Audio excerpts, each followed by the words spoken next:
Hi everybody, welcome to your midday pause for mindful movement. This series is built so that you can incorporate this into your work week. Just step away from your computer or whatever you're doing and reset. You don't need to be wearing anything specific. You could be in any kind of space. If you want to be on your yoga mat, you can, but it's not necessary here. So the hope is that you can incorporate this into a snack break, bathroom break, lunch break really easily so that we can feel our breath and our body move a little bit and tune in. So let's get started.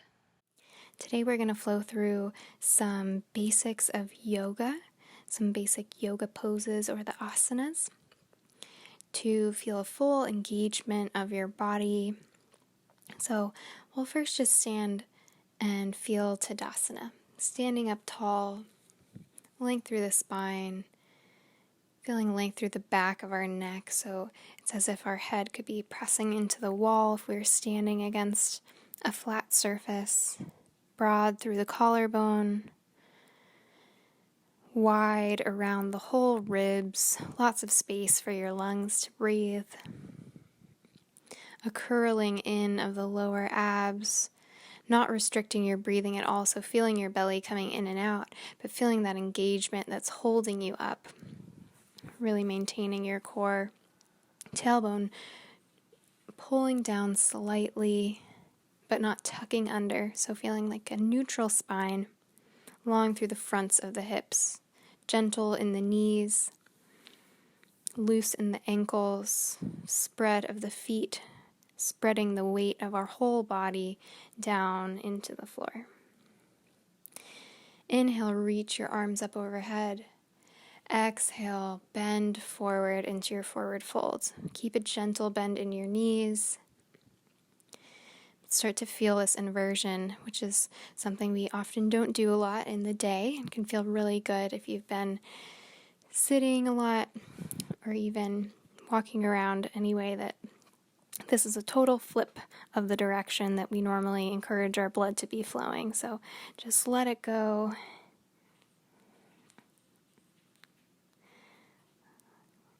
Let your torso not need to hold your neck and your head anymore. It doesn't need to do any work here, so you can just relax your shoulders, relax your upper back that often takes so much stress.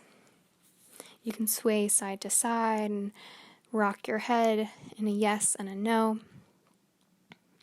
And then plant your hands down onto the floor and step back into a down dog. So you're keeping your hips high, heels coming down to the ground. You can have a gentle bend in the knee, or you can start pedaling out through the feet, spreading wide through the hands so your arms are still the distance of your shoulders. And you're feeling a really strong engagement through your back, opening up through the armpits, but wrapping the arms in so the elbows start to face the floor a little bit more instead of out away from you.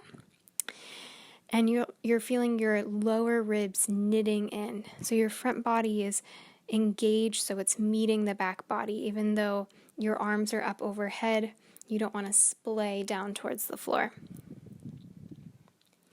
And then starting at the tailbone, roll forward into a plank position. So this might also be a good way to measure where you are in your down dog. Sometimes I start with a much shorter down dog than a traditional length. So when we roll forward into plank, we might need to adjust our hands so that our hands are right under our shoulders, stacking our bones, feeling the plank, feeling this engagement. This really strong position that fires up a lot of muscles in your body. So they're all being called to action here. And then start to roll back into your down dog again. Roll back and forth between these two positions with your breath. You can inhale as you roll forward to plank. Exhale as you press more into your hands back into down dog. And roll forward and back. If this is too much weight into your arms and your hands right now, you can bring your knees down and just roll back and forth between a plank with your knees down and into a tabletop or child's pose.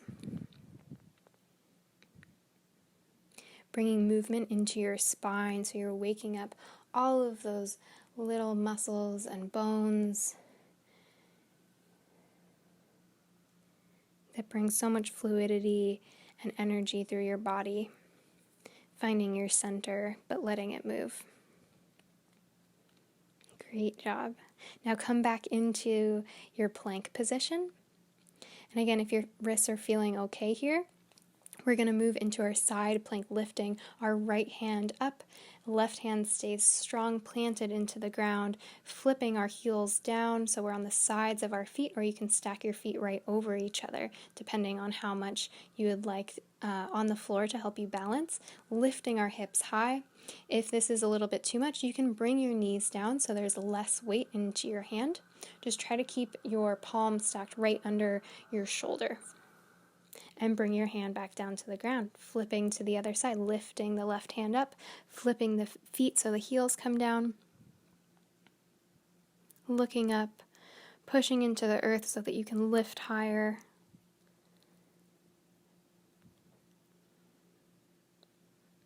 Push down into those feet, spreading the toes, and then come back to center. Push back into down dog, lift your right foot up into the sky, and then bring your knee into your nose, stepping your foot forward in between your hands. Seal the back heel down so that the toes are pointing forward to the top corner of your mat, to the left corner, and then raise your arms up overhead into Warrior One, keeping your body facing forward, stacking your body on top of your pelvis so you're balanced right in between the legs, knees tracking over the toes. Keep a deep bend in that knee so you feel the engagement of the leg. Pulling the back kneecaps up and sitting a little bit lower, reaching the arms a little bit higher, pulling the shoulder blades down a little bit lower. Release the jaw, release your neck. And then open up into Warrior Two, changing the direction that your chest is facing, open to the side, still tracking with the knee.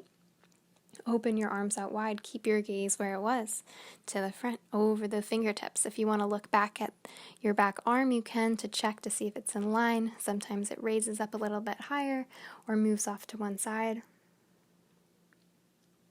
Feel as if you're pulling your feet towards each other so the inner thighs of your legs are super engaged. Your lower pelvis is engaged as the rest of your body is stacked right over top of it. Feel as if there's someone on either side of you playing tug of war with your arms, so they're really pulling those fingers, spreading the shoulders as your neck is still relaxed. And then bring your hands back down to the ground, step your right foot back into downward facing dog. Lift your left heel up into the sky, curl your knee up towards your nose, under your body, gently stepping the foot between your hands. Bringing the back heel down and coming up into our Warrior One on the other side.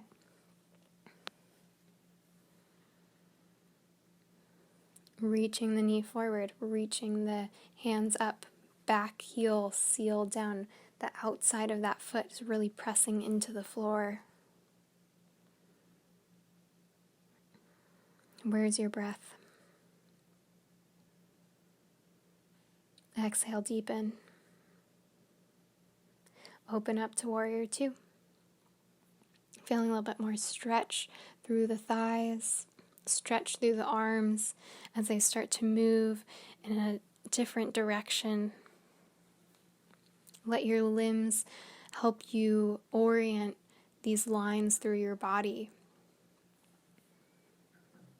So feel the reach across your chest, across your pelvis, and then can you imagine a diagonal from each side of your pelvis to the opposite shoulder?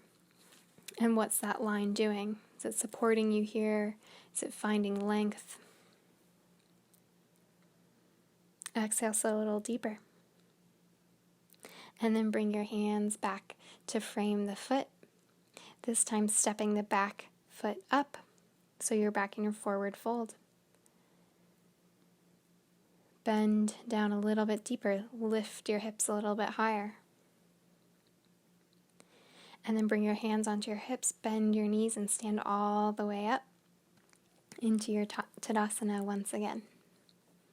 Ending in this mountain pose. If you want to close your eyes for a moment, notice how you're feeling. How has this gentle movement changed the sensations that you're feeling?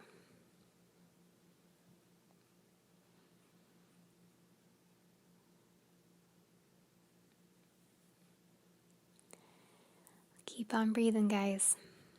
See you next time.